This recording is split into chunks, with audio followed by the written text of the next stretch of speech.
اللهم صل على محمد وعلى آل محمد كما صليت على إبراهيم وعلى آل إبراهيم في العالمين إنك حميد مجيد. قال الله تبارك وتعالى في كلامه المجيد: أعوذ بالله من الشيطان الرجيم. بسم الله الرحمن الرحيم. قال أجئتنا لتخرجنا من أرضنا بسحرك يا موسى فلنأتينك بسحر مثله فاجعل بيننا وبينك موعدا لا نخلفه نحن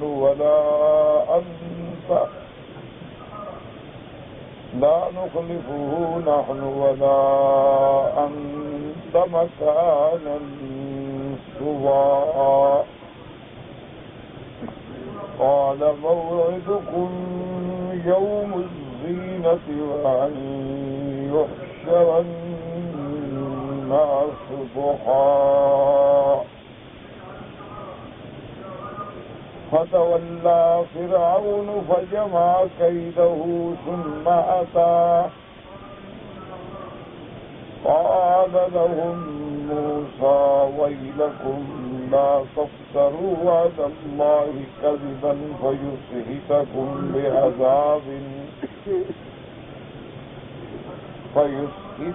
بعذاب وقد خاب من افترى.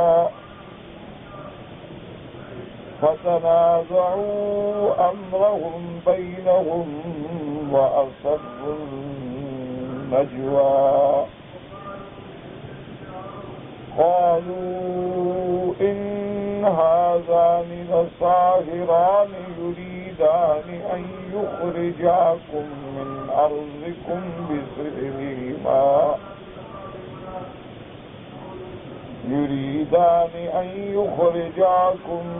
من أرضكم بسحرهما ويذهبا بطريقتكم المثلى فأجمعوا كيدكم ثم أتوا صفا وقد أفلح اليوم من استعلى. اللہ تبارک و تعالی نے کلام مقدس کی ان آیات مبارکہ میں جو سورۃ طٰہٰ کی آیات ہیں، سیدنا موسیٰ علیہ السلام کا قصہ مبارک بڑی تفصیل سے ذکر فرمایا ہے. سابقہ آیات مبارکہ میں ہم نے یہ پڑھا کہ جب موسیٰ علیہ السلام اللہ تعالی کے حکم کے مطابق فرعون کے پاس آئے اور فرعون کو دعوت دی، اللہ تبارک و تعالی کے دین کی طرف ان کو بلایا، توحید کی طرف بلایا، تو فرعون نے سیدنا موسیٰ علیہ السلام سے سوال کیا کہ تم اگر مجھے رب نہیں مانتے ہو اور مجھے دوسرے رب کی دعوت دینے کے لیے آئے ہو تو فمن ربکم، آیا موسیٰ بتاؤ کہ تمہارا رب کون ہے؟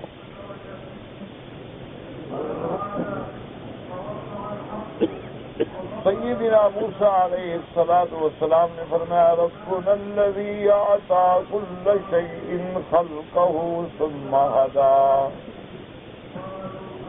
آپ نے فرمایا کہ فرعون میرا رب وہ ہے جس نے ہر چیز کو پیدا کیا اور پھر اس کے مطابق اس کو ہدایت.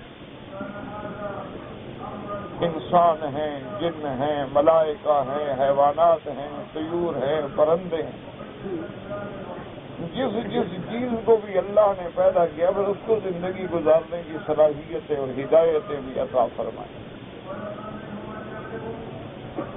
فرعون نے پھر دوسری بات پوچھی کہ قال فما بال القرون الاولى. اس نے کہا موسیٰ علیہ السلام اگر یہ بات ہے تو جو قومیں پہلے گزر چکی ہیں جو تمہارے خدا کو نہیں مانتی، کیونکہ حضرت نوح علیہ السلام کے زمانے سے لے کر موسیٰ علیہ السلام کے زمانے تک کئی قومیں گزری، کئی قرن گزرے، کئی صدیاں بیت گئی، تو ان کے بارے میں تم کیا کہتے ہو؟ اصل میں فرعون نے اس سوال کا مقصد یہ تھا کہ موسیٰ علیہ السلام بڑی یعنی ایسی بات کہے گے کہ جو کافر ہیں ان پر اللہ کا عذاب ہوگا، جو مومن ہیں وہ کامیاب ہوں گے اور جو کافر ہیں وہ ناکام ہوں گے، جو مومن ہیں وہ جنتی ہوں گے اور جو کافر ہیں وہ جہنمی ہوں گے۔ تو بات کہنے کا موقع مجھے مل جائے گا کہ بھائی دیکھو موسیٰ علیہ السلام تو سب کا جو پہلے گزر گیا ان کا بھی مخالف ہے۔ مقصد یہ تھا کہ موسیٰ علیہ السلام کی بات کو کم کرنا، ان کا وزن توڑنا کہ بھئی یہ تو سب کو کہتے ہیں کہ وہ جو اللہ کو نہیں مانتا، جو ہمارے خدا کو نہیں مانتا وہ جہنمی ہے۔ لیکن اللہ تبارک و تعالیٰ نے موسیٰ علیہ السلام کے سینہ مبارک کو کھول دیا اور آپ نے بڑا جامع ماننے کامل مکمل جواب دیا اور دشمن کو بات کرنے کا موقع بھی نہیں۔ آپ نے جواب میں فرمایا قال علمها عند ربی فی کتاب لا یضل ربی ولا ینسیٰ۔ آپ نے فرمایا کہ تم مجھ سے سابقہ لوگوں کی بات پوچھتے ہو، مجھے کیا پتا ہے؟ ان کا معاملہ، ان کی تمام تفصیل جو ہے میرے اللہ کے علم میں ہے، اور میرے رب کی یہ صفت ہے کہ نہ تو وہ چوکتا ہے اور نہ بھولتا ہے۔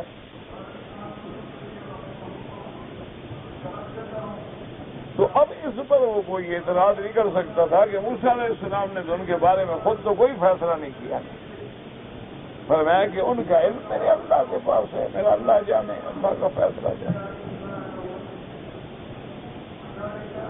اب موسیٰ علیہ السلام نے پھر اپنے دلائل شروع کیے، فرمایا الذی جعل لکم الارض مہدا وسلک لکم فیہا سبلا۔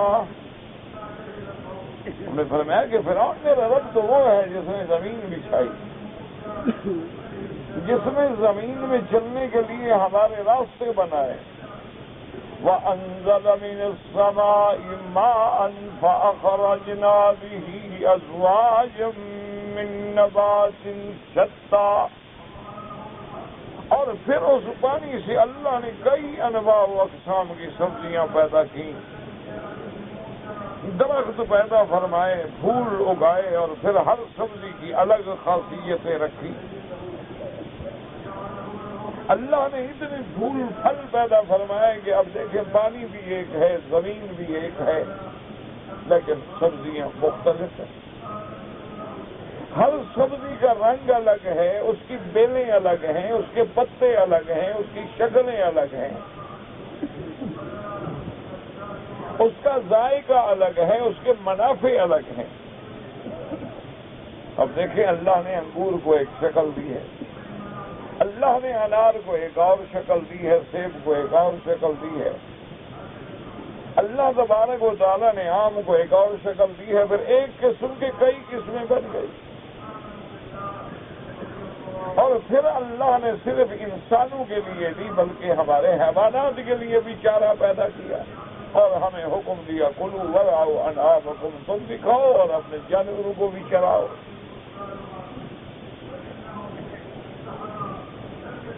اور آگے حضرت موسیٰ علیہ السلام نے یہ بھی فرما دیا کہ فرعون ان فی ذلک لآیات لأولی النہی، ان سب چیزوں میں نشانیاں ہیں لیکن ان کے لیے جن کے پاس عقل ہے، عقل سلیم ہے۔ ہاں اگر فرعون کی طرح کوئی آدمی عقل سے فارغ ہو، فرعون کی طرح کوئی آدمی اپنے تکبر اور تجبر کے اندر مبتلا ہو تو اسے حق بات سمجھ نہیں آتی۔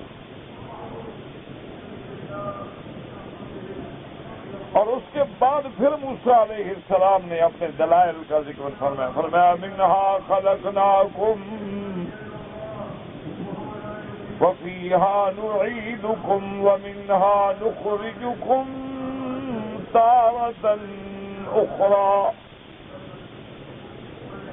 موسیٰ علیہ السلام نے فرمایا کہ میرا رب وہ ہے جس نے پیدا کیا ہمیں مٹی سے. تو علماء فرماتی ہیں کہ مٹی سے پیدا کرنے کا معنی یہ ہے کہ جب ہمارا ابا آدم مٹی سے پیدا ہوا تو گویا ہم سب بھی مٹی سے پیدا ہوئے کہ اصل تو پھر مٹی ہوئی، کیونکہ تمام مخلوق کا ابا جو ہے وہ حضرت آدم ہے اور حضرت آدم کو اللہ نے مٹی سے بنایا.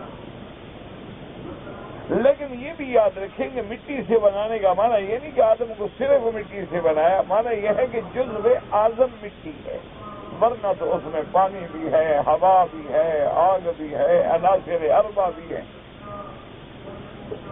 لیکن جو بنیادی چیز ہے اسی کا اللہ نے ذکر فرما دیا کہ خلقہ من تراب، اللہ نے آدم کو مٹی سے پیدا کیا.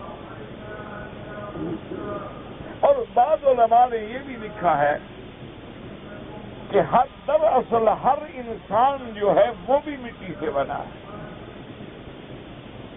ان نے فرمایا کہ بعض روایات میں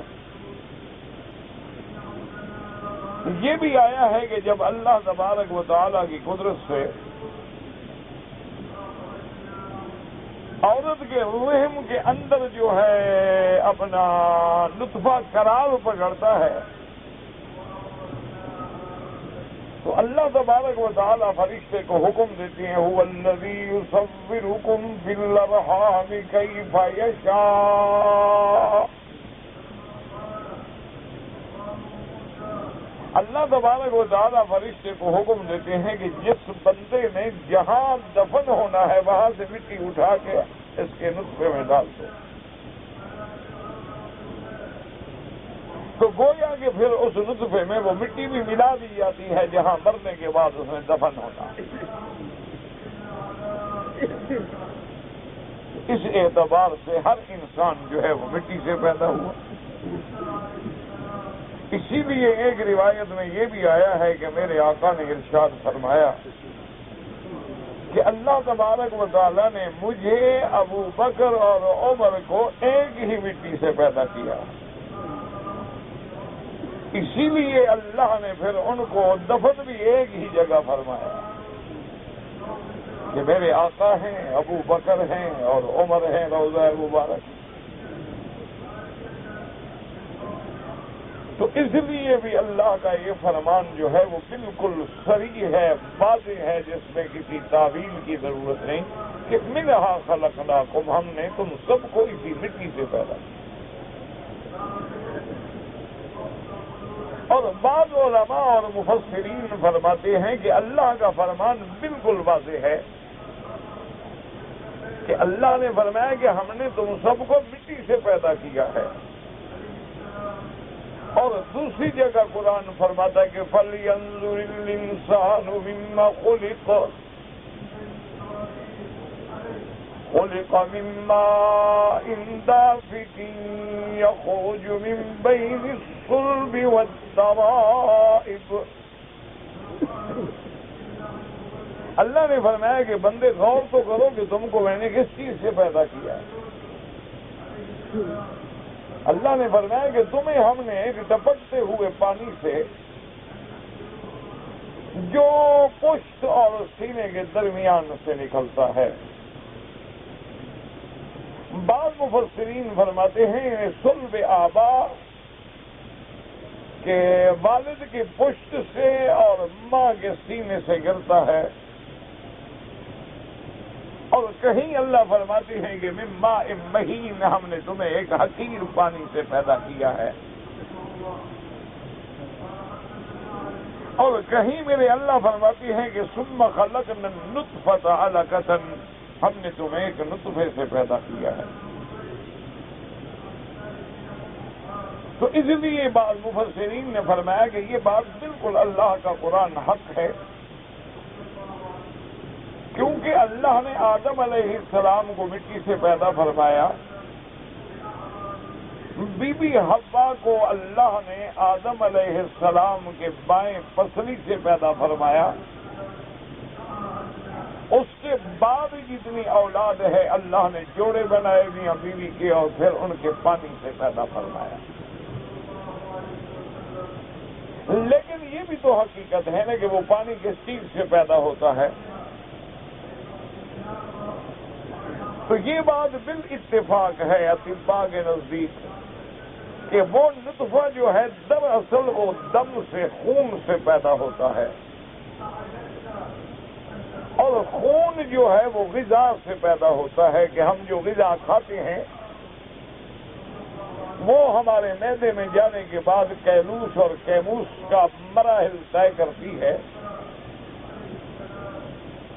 پھر جو چیز زائد ہے وہ فضلہ بن جاتا ہے، بول و براز میں نکل جاتا ہے، اور جو اصل ہے اس سے خون پیدا ہوتا ہے، خون سے نطفہ پیدا ہوتا ہے۔ تو نے فرمایا کہ جب غذا سے خون بنتا ہے، خون سے نطفہ بنتا ہے، تو غذا کہاں سے پیدا ہوتی ہے؟ زمین سے، مٹی سے۔ ہم اگر گندم استعمال کرتے ہیں یا چاول استعمال کرتے ہیں یا پھل استعمال کرتے ہیں تو مٹی سے پیدا ہوتی ہے۔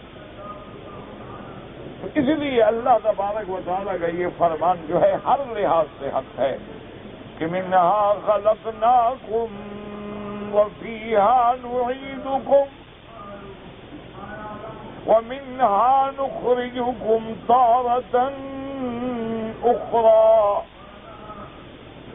اللہ نے فرمایا ہم نے تم کو مٹی سے پیدا کیا اور اسی میں لوٹائیں گے، کہ مرنے کے بعد تم نے اسی مٹی میں جانا، کہ اس مٹی کو اللہ نے ہمارا اصل بھی بنایا، اس مٹی کو اللہ نے ہمارے لیے جائے قرار بھی بنایا کہ جب تک زندہ رہو زمین کی پشت پہ رہو، اور جب مر جاؤ زمین کے پیٹ میں آ جاؤ، اور ایک وقت آئے گا جب اللہ ہمیں دوبارہ اسی مٹی سے کھڑا کریں گے۔ تو اس لیے حضرت موسیٰ علیہ السلام نے فرمایا کہ فرعون تو غور کر کہ خدا تو وہ ہے، تم نے تو ایک مچھر بھی پیدا نہیں کیا، تم نے تو ایک مکھی بھی نہیں بنائی، تم کیسے اپنی ربوبیت کا دعویٰ کرتے ہو؟ اور اگر تمہاری ربوبیت کا معنی سرداری ہے تو تمہیں بھی تو پیدا کرنے والا خدا ہے، اس کو مانو کہ اسی نے تمہیں پیدا کیا ہے، اسی نے تمہیں یہ اشکال عطا فرمائی، اسی کا شان قدرت دیکھو کہ اس پانی سے اللہ نے کیسی کیسی شکلیں بنائی، اور اللہ تبارک و تعالی نے اسی ایک پانی میں سے انسان کو کیسا عظیم کہ لقد خلقنا الانسان فی احسن تقویم، اس سے دیکھو کہ اللہ نے ہمیں کیسی آنکھوں کی نعمتوں سے نوازا، اللہ نے عقل سے نوازا، اللہ نے قوت سامعہ سے نوازا، اللہ نے قوت باصرہ سے نوازا، اللہ نے ہمارے اندر ایک گوشت کا لتھڑا رکھا جس سے ہمیں نطق اور تکلم کی شان عطا فرمائی، اللہ نے ہمارے سینے میں ایک دل رکھا، اللہ نے مشی کے لیے پاؤں دیے، اللہ نے پکڑنے کے لیے ہاتھ دیے، اللہ نے سونگھنے کے لیے ناک دی، اسی پانی سے یہ ساری چیزیں پیدا کرنے والا رب تو وہ ہے، تم نے تو کبھی مچھر بھی نہیں بنایا۔ لیکن اللہ تبارک و تعالیٰ نے ارشاد فرمایا کہ اتنے دلائل کے بعد وَلَقَدْ أَرَيْنَاهُ آيَاتِنَا كُلَّهَا فَكَذَّبَ وَأَبَىٰ۔ اللہ نے فرمایا کہ فرعون کو سب نشانیاں دکھلائی گئیں، دلائل کے ساتھ بھی سمجھایا گیا، اور صداقت سیدنا موسیٰ علیہ السلام کے لیے معجزات بھی دکھلائے گئے۔ اللہ نے جو موسیٰ علیہ السلام کو ید بیضا اور عصا عطا فرمایا تھا وہ معجزات بھی دیکھے، لیکن سب دیکھنے کے باوجود اس نے پھر بھی جھٹلایا اور انکار کیا کہ میں نہیں مانتا۔ اصل بات یاد رکھو یہ ہوتی ہے کہ جب اللہ راضی ہوتے ہیں تو بات سمجھ آ جاتی ہے، اور اگر اللہ ناراض ہوں تو بات سمجھ نہیں آتی ہے، سمجھنے کے بعد بھی ضد ہوتی ہے کہ میں نہ مانوں۔ آج بھی دیکھ لیں دنیا میں کتنے ہمارے بھائی ہیں جو کلمہ پڑھنے کے باوجود شرک میں مبتلا ہیں، جو اللہ کی نمازیں بھی ادا کرتے ہیں اور مزاروں پہ بھی سجدے کرتے ہیں، جو اللہ سے بھی مانگتے ہیں اور بزرگوں سے بھی مانگتے ہیں،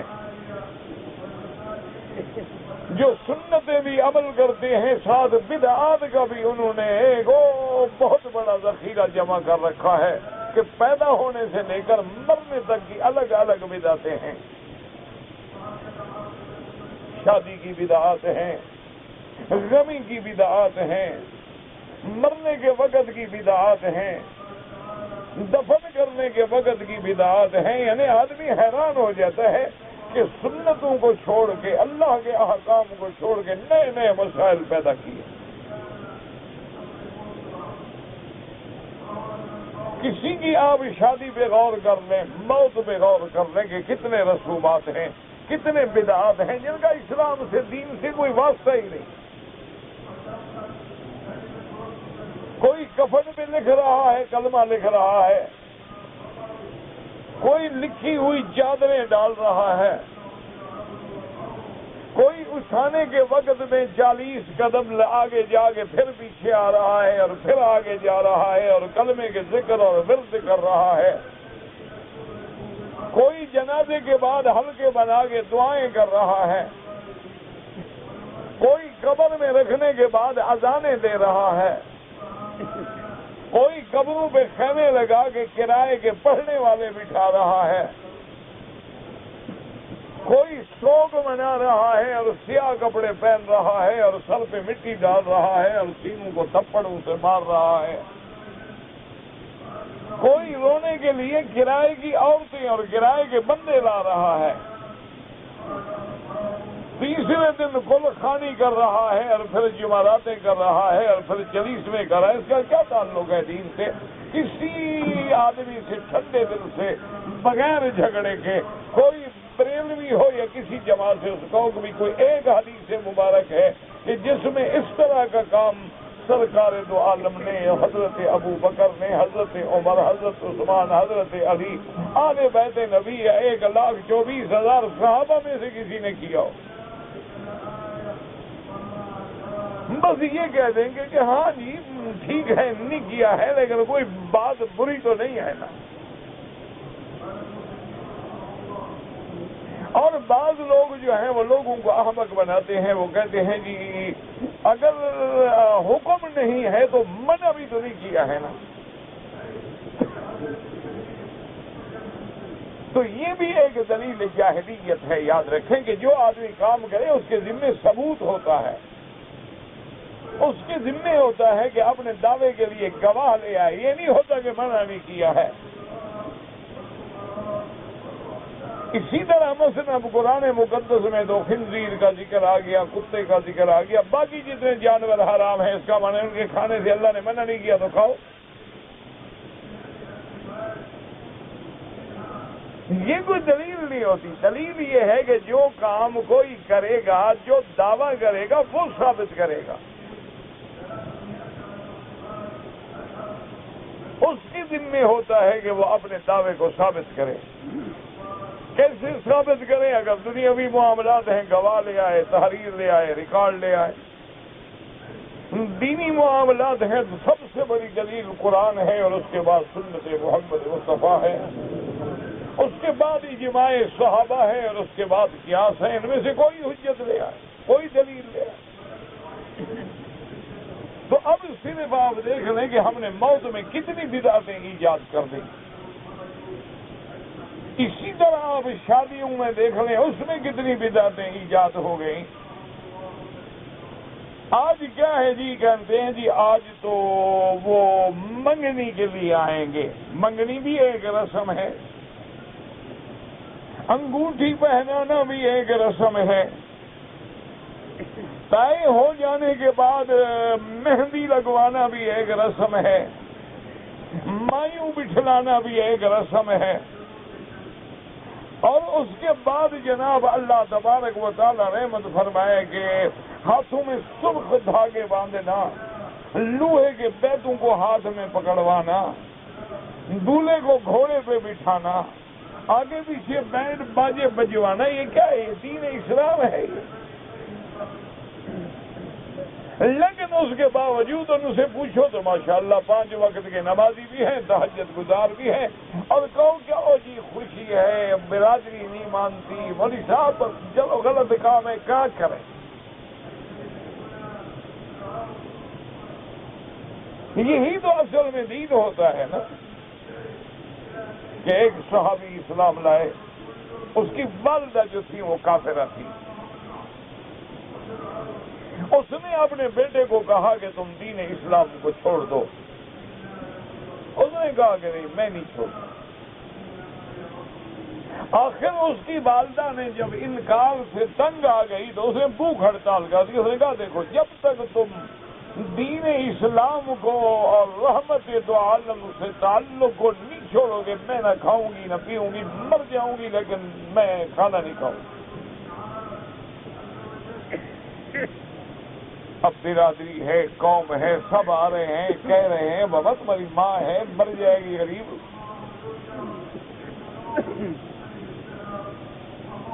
اس نے کہا دیکھو بات سنو کہ دین دین ہوتا ہے، اگر اس وجہ سے میری ماں مر جاتی ہے تو مرنے دو، لیکن میں اللہ کی توحید کو نہیں چھوڑ سکتا۔ تو یہی تو موقع ہوتا ہے کہ شادی کا موقع ہو، غمی کا موقع ہو، یہی تو تیرے ایمان اسلام اور اتباع سنت کا موقع ہوتا ہے کہ تم ڈٹ جاؤ گے یہ سنت ہے، اس پہ عمل ہوگا، یہ بدعات ہیں اس پہ عمل نہیں ہوگا، نہیں راضی ہوتے ہو چھوڑ دو، مجھے لکم دینکم ولی دین، اللہ میرا میرے ساتھ۔ اصحاب رسول جو دنیا میں انقلاب لائے ہیں، اگر وہ بھی ہر بات مانتے جاتے، جیسے آج کل رواج ہوتا ہے جی آدمی کو وسیع القلب ہونا چاہیے، بڑا دل ہونا چاہیے، مولوی صاحبان کو بڑا فراخ دل ہونا چاہیے۔ دیکھو نا جوان آدمی ہے اگر داڑھی مڈاتا ہے تو مولوی صاحب کیوں پیچھے پڑ جاتے ہیں؟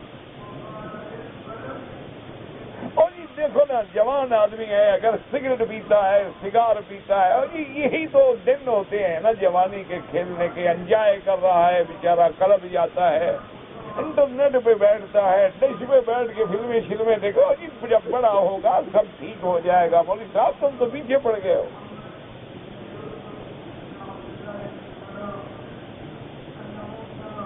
تمہیں پتہ ہے کہ یہ بڑا ہوگا، اگر اللہ رات کو سونے میں اٹھنے ہی نہ دے، رات ہی مر جائیں تو پھر کیا ہوگا؟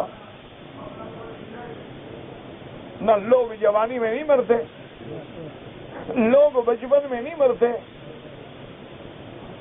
اسی لیے آپ اندازہ فرمائیں کہ خلیفہ راشد ہے، اس نے بیت المال سے درخواست کی کہ میرے ضروریات ہیں گھر کے، اس کے لیے 1 مہینے کا تنخواہ جو ہے مجھے ایڈوانس دے دی جائے اور اگلے مہینے میری تنخواہ کاٹ دی جائے۔ تو امین بیت المال نے اس کو لکھا کہ میں نہیں دے سکتا۔ تو جب ان کی خدمت میں چند صحابہ آئے، انہوں نے کہا کمال کر رہے ہو، امیر المومنین ہیں، خلیفہ رسول اللہ ہے، مانگ رہے ہیں اور کیا کہہ رہے ہیں تنخواہ ہے ادھار دے دو، اگلے مہینے کاٹ لو۔ اس نے کہا اس کے اگلے مہینے زندہ رہنے کی گارنٹی لے آؤ تو میں تنخواہ دے دیتا ہوں۔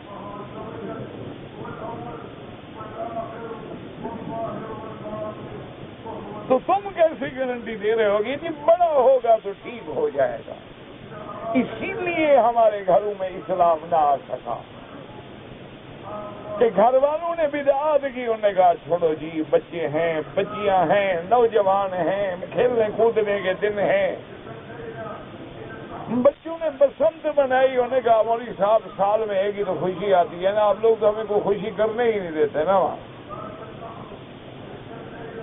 کوئی میلہ لگا اس پہ کوئی مجرے ہوئے گانے والے، انہوں نے کہا حضرت یہ خوشیوں کے میلے ویلے ہوتے ہیں، کھیلے ہوتے ہیں، ہم بھی جانتے ہیں غلط ہے، لیکن کوئی نہیں، خوشی کی بات۔ اسی لیے دین جو ہے وہ ملغوبہ بن گیا، اس میں کچھ ہندوؤں کی عادات آ گئی، کچھ سکھوں کی عادات آ گئی، کچھ یہودیوں کی عادات آ گئی، کچھ نصارہ کی عادات آ گئی۔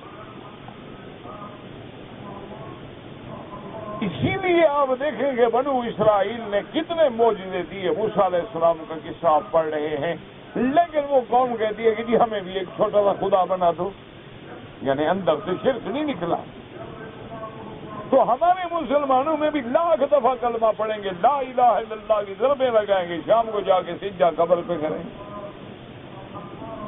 وہ شرک نہیں نکلا۔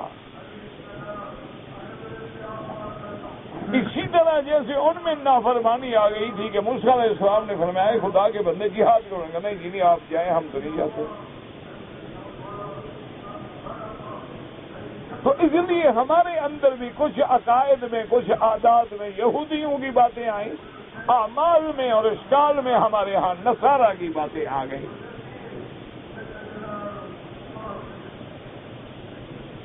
تو اس لیے ہمیشہ یاد رکھیں کہ دین تب آتا ہے کہ جب صحابہ نے کلمہ پڑھا، جب حضور کے پروانے نے کلمہ توحید پڑھ لیا تو بالکل پھر کھڑے ہو گئے اپنی قوم میں بھی، اپنی برادری میں بھی، اور انہوں نے کہا کہ یہ حق ہے، یہ ناحق ہے، یہ حلال ہے، یہ حرام ہے، یہ سنت ہے، یہ بدعت ہے، یہ توحید ہے، یہ شرک ہے، یہ دن ہے، یہ رات ہے، یہ گڑبڑ نہیں ہو سکتی۔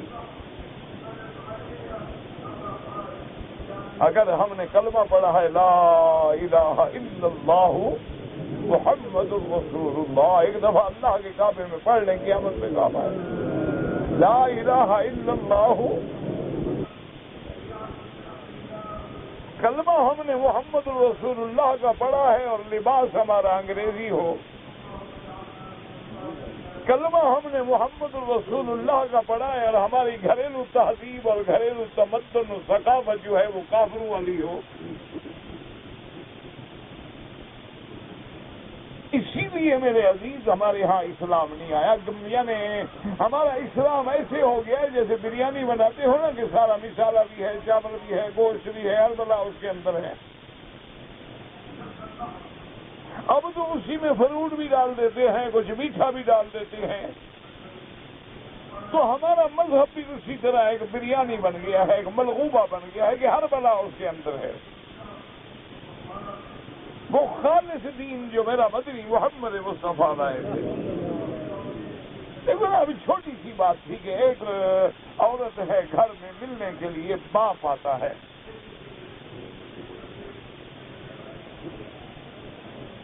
اور مدتوں کے بعد، یہ بھی نہیں کہ مہینے میں نہیں، سالوں کے بعد ابو سفیان آتا ہے، اور باپ بھی کون ہے؟ سردار ہے مکے کا، حاکم ہے مکے کا۔ بی بی ام حبیبہ اس کی بیٹی ہے، زوجہ محمد مصطفیٰ ہے صلی اللہ علیہ وسلم، اس کے گھر میں آتا ہے تو جو حضور کا بستر تھا، جو آپ کے لیے ایک سادہ سا ٹاٹ ہوتا تھا، اس کو جلدی جلدی بی بی نے لپیٹ کے ادھر رکھ دیا۔ ابو سفیان نے پوچھا کہ یہ تم نے کپڑا کیوں ہٹا دیا ہے؟ شاید میرے قابل نہیں ہے، عام کپڑا ہے، کوئی اور اچھا ڈالنا چاہتی ہو۔ اس نے کہا نہیں ابو سفیان، یہ بات نہیں، ھذا فراش رسول اللہ ہے، یہ میرے مدنی محمد مصطفیٰ کا فراش ہے، اور وہ اللہ کا نبی ہے، اور تم کافر ہو کے پلید ہو کیسے محمد کے فراش میں بیٹھ سکتے ہو؟ یہ ہے دین محمد مصطفیٰ۔ ابو سفیان حیران ہو کے کھڑا ہے، کہتے کہ اچھا تمہارا اخلاق بھی بدل گیا ہے، تم میری بیٹی ہو، کیسی باتیں کہہ رہے؟ ابو سفیان زیادہ بات نہ کریں، ابھی میں جا کے حضور سے پوچھتی ہوں، اگر حضور نے مجھے اجازت دی تو میرے گھر میں بیٹھ سکتے ہو، پانی پی سکتے ہو، کھانا کھا سکتے ہو، اگر حضور نے اجازت، نبی باپ ہونا الگ بات ہے، مجھے اللہ کا رسول پیارا ہے۔ حضور کی خدمت میں آئے، حضور نے فرمایا سلی ابا کہ میں حبیبہ کیا کر رہی ہے، تمہارا باپ ہے، اس کی خدمت کرو، عزت کرو، کہا میں نے تو کیا ہو گیا؟ یعنی یہ اسلام تھا۔ اگر یہی اسلام تم آج بھی اپنے گھروں میں نافذ کر دو، بیٹا ہے، بیوی ہے، بہن ہے، بیٹی ہے، نماز نہیں پڑھتی کو میرا کوئی تعلق نہیں، السلام علیکم۔ اگر وہ بے دینی کا کوئی کام کر دے، ہم دیکھو میرے گھر میں رہنا ہے، میری بیٹی ہو، میں کماؤں، میں کھلاؤں، اور بات تم کافروں کی مانو، تو پھر ٹھیک ہے، وہ انگریزوں والا اصول رکھو کہ 18 سال کا جب بیٹا بیٹی ہو جائے اس کو کہا ٹھیک ہے نکل جاؤ، اپنا کماؤ، اپنا کھاؤ، عیش کرو۔ نہ باپ کو بیٹوں کا پتا، نہ بیٹیوں کا پتا، نہ بیٹیوں کو باپ کا پتا۔ یہی وجہ ہے کہ آج ہمارے اندر دین راسخ نہیں ہو سکا۔ بیٹا سگریٹ پیتا ہے، کہتے ہیں چھوڑو جی کیا کریں، نوجوان ہے، ایسا ایسا ٹھیک ہو جائے گا۔ کب ٹھیک ہو جائے گا؟ جب جل مرے گا۔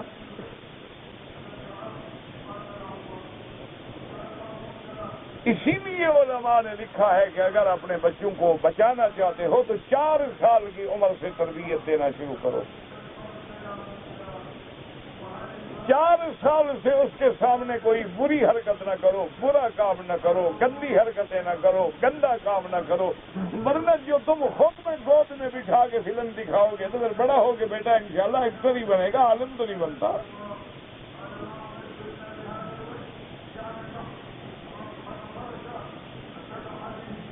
تم نے اگر اس کو خود ساتھ لے کے ٹکٹیں کٹا کے سینما میں باقاعدہ بکنگ کرا کے کمرے ریزرو کرا کے فلمیں دکھانی ہیں تو کیا خیال ہے کہ پھر تمہاری بیٹیاں بی بی فاطمہ کے نقش قدم پر چلیں گی؟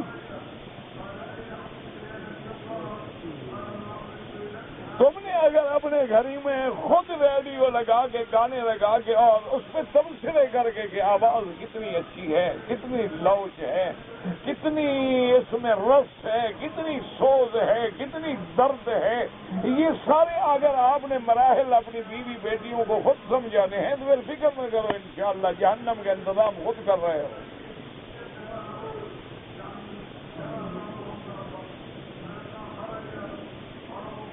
وہ بھی تو لوگ تھے نا جو قسم کھا کے کہتے تھے کہ ہم نے اپنے بیٹے کو بغیر وضو کر کے کبھی دودھ نہیں پلایا، پھر بیٹے بھی عبد القادر بنے اور بیٹا بھی امام بخاری بنا اور بیٹا بھی امام ابو حنیفہ پیدا ہوا۔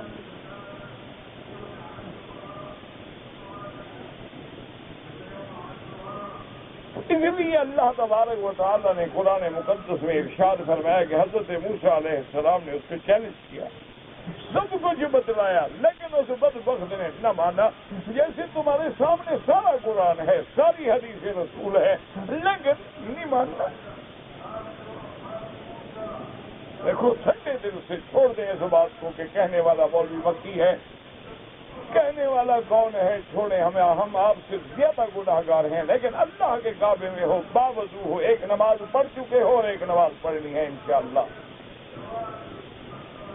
تم سارے یہ ایمان سے بدلاؤ کہ کوئی ایک بندہ یہ ایسا ہے جو جانتا ہو کہ ہمارے نبی پاک نے داڑھی نہیں رکھی۔ حضور کی داڑھی تھی؟ ہاں جی۔ اور آپ کو حضور محبوب ہے تو محبوب کی شکل کیوں نہیں بناتے ہو؟ محبوب کیسے ہیں؟ شکل تو تم نے مبغوض لوگوں کی بنائی ہوئی ہے، شکل تو تم نے ضالین کی بنائی ہوئی ہے، پھر کیسے کہتے ہو کملی والا سبحان اللہ، جان قربان تیرے روضے پہ، جان کا تازہ شیف کرا کے سیرے ہاتھ میں جان قربان کرائے۔ اللہ کو دھوکہ دے رہے ہو، نبی کو دھوکہ دے رہے ہو۔ 15 شعبان کے عمرے تو بہت کرتے ہو لیکن کبھی پابندی سے نماز کا بھی خیال کیا ہے؟ ایک بات یاد رکھو، ساری رات ایک ٹانگ پہ کھڑے ہو کے تہجد پڑھو اور فجر کی نماز چھوڑ دو تو بالکل اللہ کی لعنت آئے گی، فائدہ کوئی نہیں ہوگا۔ اس سے کروڑ درجہ بہتر ہے کہ تم عشاء کی نماز بھی جماعت سے پڑھو اور فجر بھی جماعت سے پڑھو، جاؤ سو جاؤ، کوئی نفل نہ پڑھو لیکن دونوں نمازیں جماعت سے پڑھو، وہ کروڑ درجہ زیادہ بہتر ہے اور زیادہ ثواب ہے۔ اسی لیے میرے آقا کی حدیث مبارک ہے، آپ نے فرمایا کہ لیلۃ القدر میں اگر کوئی بندہ جماعت سے نماز پڑھتا ہے رات کی بھی اور صبح کی، فرمایا اخذ حجا وافرا، بابا بہت بڑا حصہ لے گیا ثواب کا، کہ مغرب بھی اس نے پڑھی جماعت سے، عشاء بھی پڑھی جماعت سے، تراویح بھی پڑھی جماعت سے، پھر سو گیا مزے سے، پھر صبح کو اٹھ کے نماز پڑھی ہے، فرمایا اخذ حجا وافرا، وہ تو بہت بہت بڑا حصہ لے گیا۔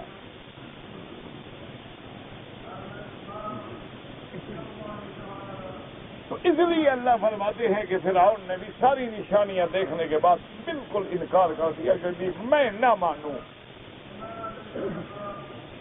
یہی میں عرض کر رہا تھا کہ اللہ معاف کرے، دعا کرو اللہ ہمیں فرعون کا متبع نہ بنائے، متبع محمد مصطفیٰ بنائے، کہ سارے دلائل ہیں۔ اس سے بڑی کوئی دلیل ہے ایمان سے کہیں کہ ہم جب اپنے کسی بزرگ کی مزار پہ کھڑے ہوتے ہیں، حضرت علی ہجویری کا مزار ہو، پیران پیر کا مزار ہو، بہاؤالدین زکریا کا مزار ہو، فرید شکر گنج کا مزار ہو، نظام الدین اولیاء کا مزار ہو، سلیم چشتی کا مزار ہو، رحمت اللہ علیہم اجمعین، ایمان سے کہیں کون عقل کا مارا ہے، کون عقل کا اندھا ہے؟ جو ہمارے سامنے مٹی میں سو گئے، جن کے اوپر منو مٹی ہے، وہ اس کو نہیں ہٹا سکتے، ہماری مشکل کیسے حل کریں گے؟ یہ کوئی ایسا مسئلہ ہے جو تمہیں سمجھ نہیں آتا؟ لیکن نہ مانو۔ کون بندہ ہے جو یہ نہیں جانتا کہ بھائی ان کو دفن ہم نے کیا ہے، روزے ہم نے بنائے ہیں، غلاف ہم ڈالتے ہیں، منتیں ہم مانتے ہیں، چڑھاوے ہم چڑھاتے ہیں، لیکن ہم پھر کہتے ہیں جی ہماری مشکل حل کر دو، میرا بچہ نہیں ہے، مجھے مرشد بچہ دے دو۔ بچوں کی فیکٹری ہے مرشد کے پاس۔ کتنے مرشد ہیں جن کو اللہ نے خود اولاد نہیں دی؟ اب دیکھیں نا، آپ نے سنا ہے، میں نے بھی سنا ہے، دیکھا تو میں نے بھی نہیں، حضرت تھانوی کتنے بڑے عالم تھے، کتنا بڑا محقق آدمی تھا، لیکن اولاد نہیں تھی۔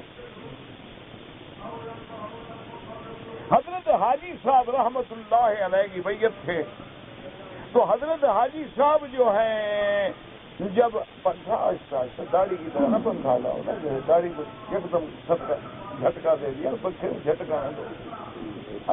حال اللہ تبارک و تعالیٰ رحمت فرمائے، حضرت حاجی صاحب جب تشریف لے گئے تو اس دور میں جو بوڑھے بزرگ تھے، ان کے ملنے والے تھے، سب نے حضرت سے کہا کہ حضرت دعا کریں اللہ ان کو اولاد دے۔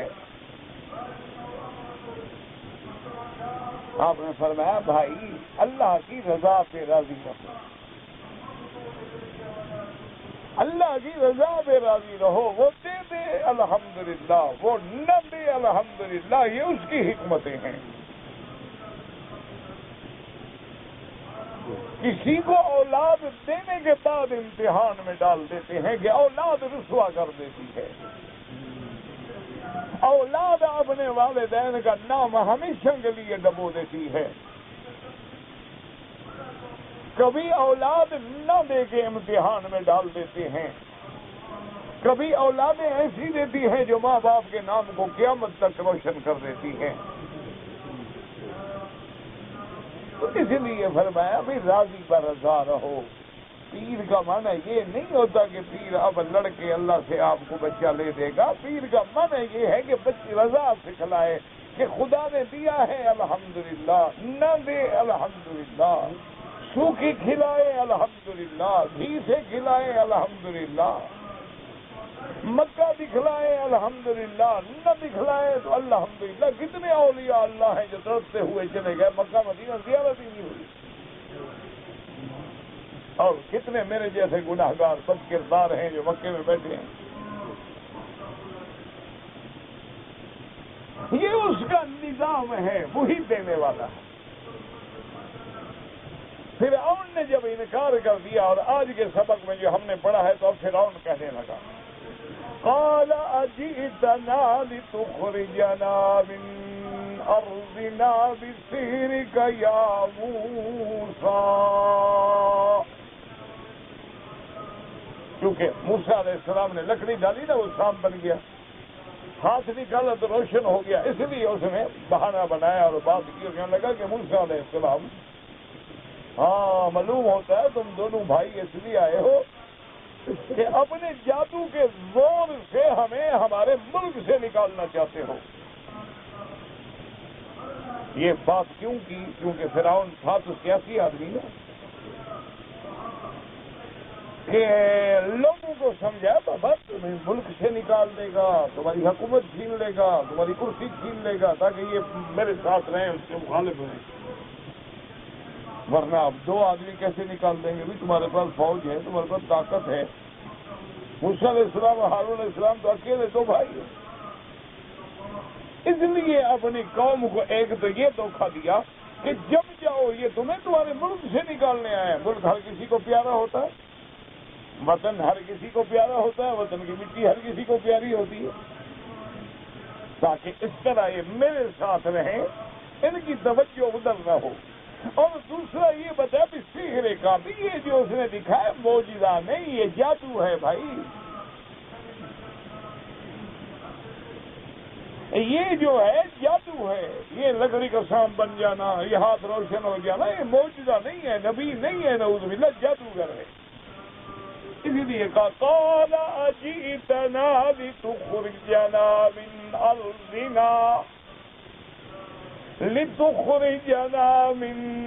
ارضنا بسحرك يا موسى فلنأتينك بسحر مثله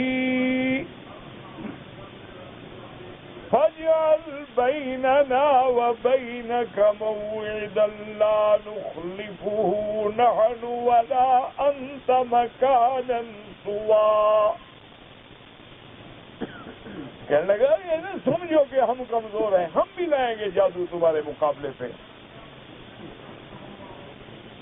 اس طرح موسیٰ علیہ السلام ایسے کرو کہ کوئی دن مقرر کرو، وقت مقرر کرو، لیکن پکا وعدہ کرو، نہ ہم اس کے خلاف کریں نہ تم اس کا خلاف کرو۔ کوئی ایسی جگہ ہو جو بڑی واضح ہو، بعد نے کہا میدان کھلا ہوا سوا، اور بعد نے کہا ایسی جگہ ہو جہاں سے ہر آدمی آسانی سے پہنچ سکے، سب کے لیے برابر ہو۔ کیا مانا؟ مشرق کی طرف سے لوگ جو ہیں ان کے لیے بھی برابر، مغرب سے جو آئے ان کے لیے بھی برابر، شمال سے جو آئے ان کے لیے بھی برابر، تاکہ سب کے لیے سفر برابر ہو۔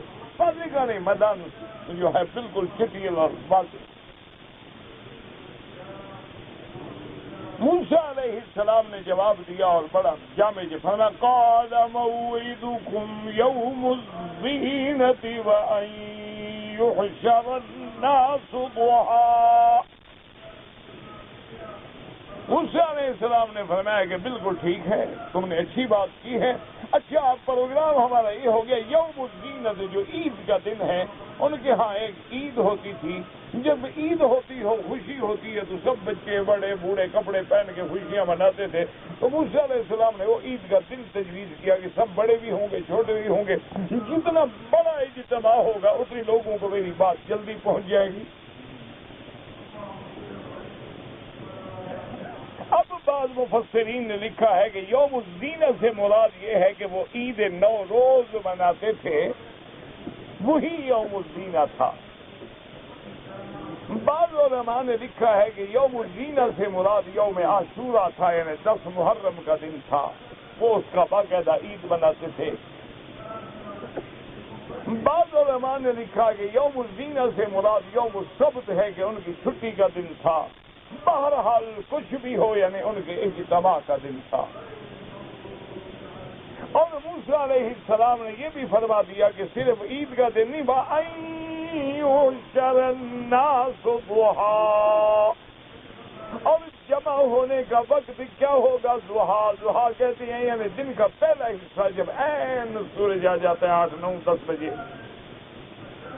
کیونکہ اگر بالکل صبح کا وقت رکھا جائے ہو سکتا ہے لوگ آ نہ سکیں، اور اگر شام کا وقت رکھا جائے لوٹنا مشکل ہو جائے لوگوں کے لیے، یا اندھیرا ہو جائے تو حقیقت واضح نہ ہو سکے۔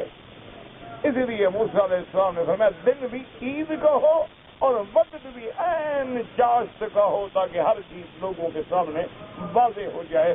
اس دن مناظرے میں حقیقت جو ہے وہ کھل جائے کہ جادو کس کو کہتے ہیں اور اللہ کے نبی اور معجزہ کیا ہوتا ہے. اللہ تبارک و تعالیٰ آپ کو بھی اور مجھے بھی حق اور باطل میں فرق کرنے کی توفیق عطا فرمائے اور حق پہ چلنے کی توفیق عطا فرمائے.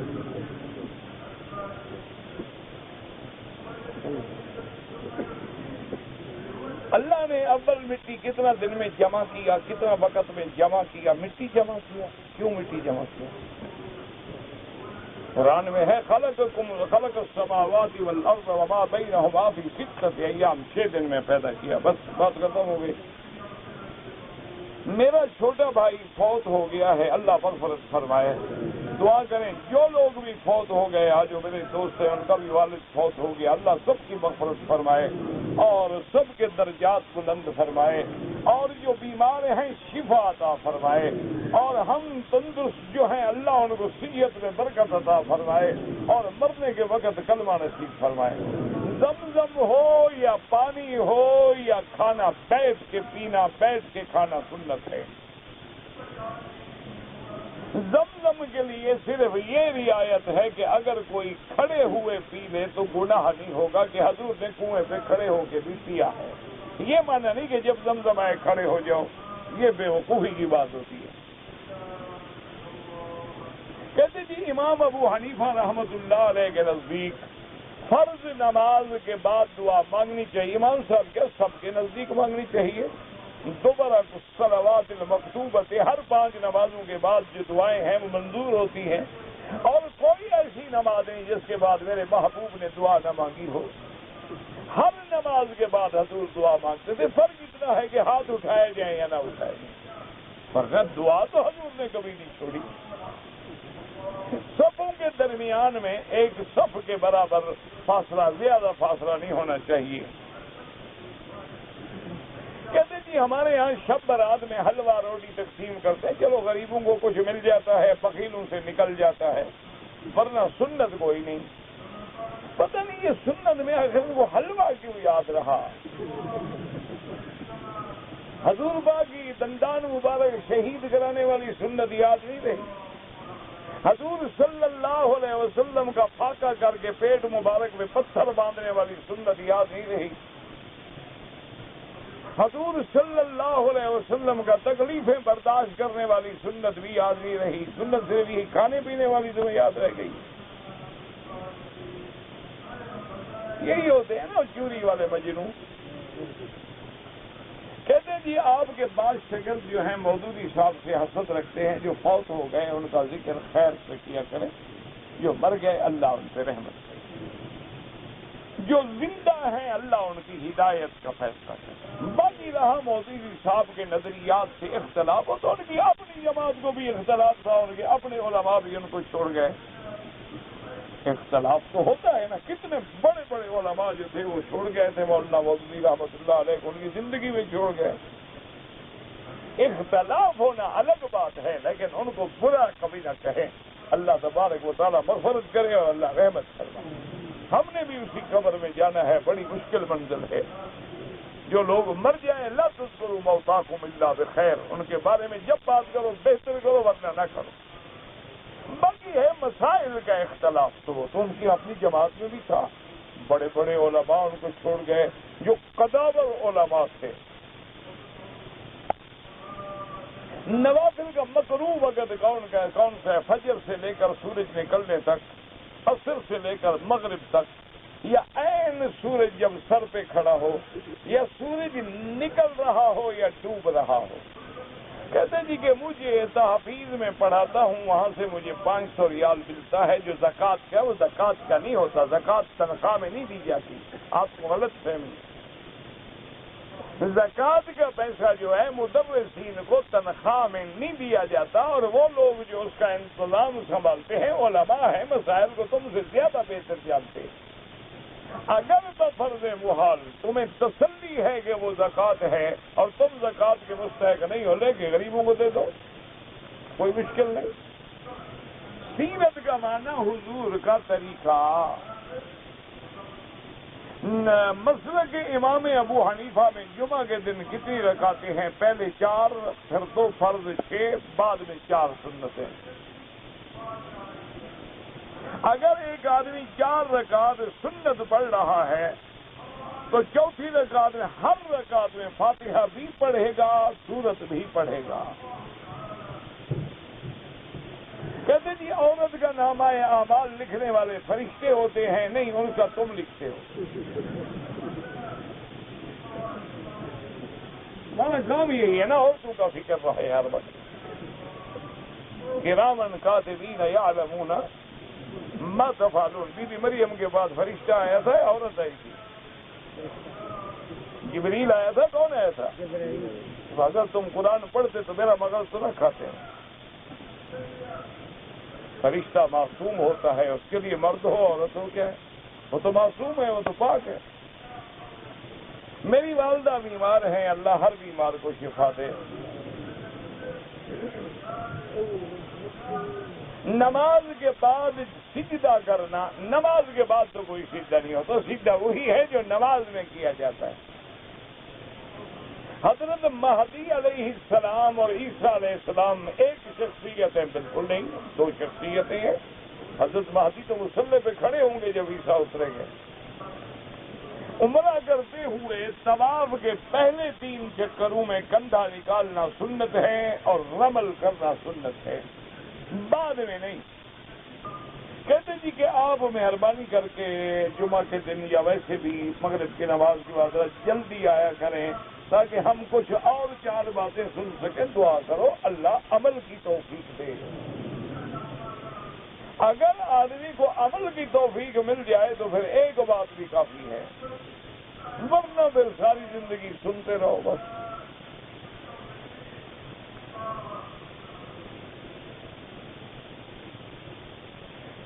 شعبان کی رات کے بارے میں یاد رکھو کہ اس کو یہ سمجھنا کہ یہ لیلہ مبارکہ ہے، یہ تو غلط ہے۔ یہ سمجھنا کہ اس میں روزی تقسیم ہوتی ہے، بڑھائی جاتی ہے، کم ہوتی ہے، یہ بھی غلط ہے۔ باقی تو یہ شعبان کا سارا مہینہ عزت و احترام والا ہے۔ میرے مدری سب سے زیادہ عبادت اور روزے شعبان میں رکھتے تھے نفلی۔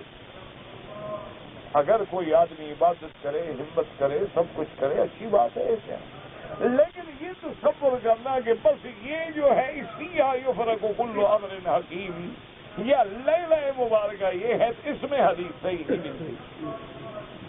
بعض روایات ضعیفہ میں فضائل بھی آئے ہیں۔ کہتے ہیں کہ پیر کی قبر پہ جا کے مانگنا خالص شرک ہے، آدمی مشرک ہو جاتا ہے۔ انگوٹھے چومنا خالص بدعت ہے، بالکل، یعنی 100% بدعت، 1% بھی سنت نہیں۔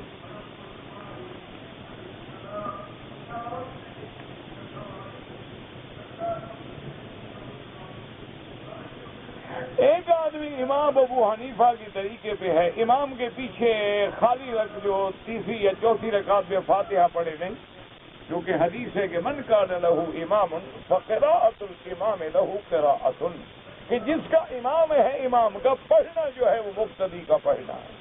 اب دیکھو نا، مثلا ظہر کی نماز ہے، اگر امام سورت پڑھے جس میں آیت آ جائے سجدے کی، امام سجدہ تلاوت کرے گا یا نہیں کرے گا؟ ہاں جی، ہم نے نہ پڑھا ہے نہ سنا ہے، ہم کیوں کریں؟ ہم کھڑے رہیں، کیونکہ ہم امام کے تابع ہیں، اس کا پڑھنا ہمارا پڑھنا ہو جاتا ہے۔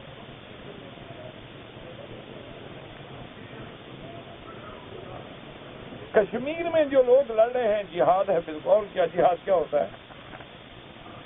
اگر ہندو سے لڑنا اور اپنی عزت بچانا بھی جہاد ہے، من کو دون مالہ وعرضہ، اسی طرح فلسطین ہے، باقی مسلمانوں سے نہ لڑو۔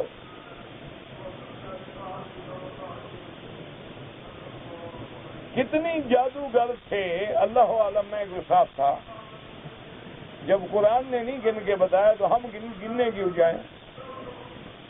ان کی السحرۃ ساجدین، جادوگر سجدے میں گر گئے، کتنے تھے ہمیں نہیں پتا، یہ کام تمہارے لیے چھوڑ دیا اللہ نے کہ ڈھونڈتے رہو۔ نہ اگر تمہیں پتہ لگ جائے 200 تھے، 1000 تھے، کیا پیدا ہو جائے گا؟ 500 تھے تو نقصان کیا ہو جائے گا؟ تو جس چیز کا فائدہ نہ ہو اللہ سے ذکر ہی نہیں کرتے، وہ چیز ذکر کرتے ہیں جس کا اس کے بندوں کو فائدہ ہو۔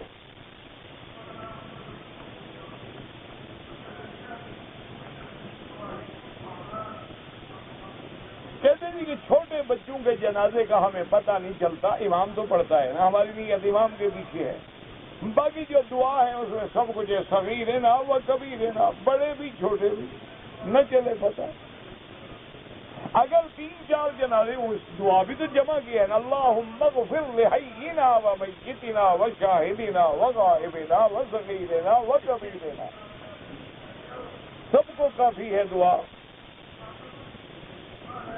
کہتے جی کہ اگر رمضان میں اگر آپ درس دیں تو اچھا ہوگا، کس وقت درس دوں؟ لوگ روزہ کھولنے کے لیے گھر چلے جائیں، میں یہاں درس دے رہا ہوں، نہیں آخر کوئی عقل بھی تھوڑا سا اللہ نے دیا ہے استعمال کرنے کے لیے۔ اچھا، سارا دن بیچارے روزے سے رہے، مغرب کو انہوں نے افطار کیا، سب نے پانی پیا، کھجوریں کھائیں، کھانے اس کو حمام جانا ہے، پھر کھانا کھانا ہے، پھر تراویح کے لیے واپس آنا ہے۔ اچھا، پھر آگے 10-10:30 بجے رات تک تراویح پڑی، پھر اس کو کہو جی اب درس بھی سنو، اس کا کوئی سزا دینی ہے اس بیچارے کو۔ رمضان المبارک ہے تو لوگ کاروبار کرتے ہیں، دکانیں رات کو کھلتی ہیں، ملازم ہیں، طالب غریب بیچارے اپنے سال کی روزی کماتے ہیں۔ رمضان میں درس ہوتا ہے الحمدللہ، لیکن صبح کی نماز کے بعد۔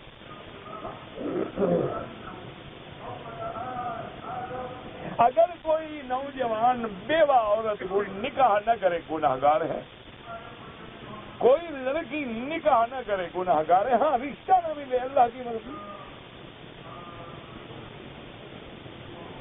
میں نماز کے لیے کھڑا ہوتا ہوں، میرا وضو ٹوٹ جاتا ہے، پیشاب قطرہ قطرہ آتا ہے، کوئی بات نہیں، آپ معذور ہیں، ہر نماز کے لیے نیا وضو کریں۔ مثلا مغرب کو آپ نے وضو کیا، یہی وضو ابھی عشاء تک کافی ہے، طواف بھی کرتے رہو، نماز بھی پڑھتے رہو، نفلیں بھی پڑھتے رہو، انڈر ویئر جب جاؤ عشاء کو نیا وضو کرو، اس کے بعد بدل لیا یا اسی جگہ کو دھو لیا۔